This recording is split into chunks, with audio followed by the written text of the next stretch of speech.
তোমার মেকআপটা কিন্তু সামারের জন্য মেল্ট হচ্ছে না, it's melting because of wrong layering. অনেকে কী করে এই সামারে খুব হেভি ময়েশ্চারাইজার ইউজ করে before makeup, but don't do this. Apply only gel based moisturizer and টি-জোনটাকে স্কিপ করো। অ্যান্ড নাম্বার 2, ডিরেক্টলি অনেকে ফাউন্ডেশন ইউজ করে, এটা না করে সোয়েটি অ্যান্ড অয়েলি এরিয়াগুলোতে আগে লুজ পাউডার প্রেস করো, then apply foundation. Yes, use loose powder before foundation.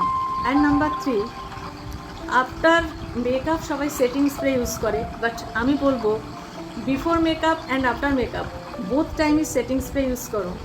And আমার একটা পার্সোনাল সিক্রেট আছে, ফাউন্ডেশনের সাথে একটুখানি সেটিং স্প্রে মিশিয়ে নিয়ে ইউজ করো, your base will stay fresh even in extreme heat. And প্রবলেমটা কিন্তু সামারের না, প্রবলেমটা টেকনিকের। ট্রাই তো করে দেখো, ডিফারেন্সটা ডেফিনেটলি বুঝতে পারবে।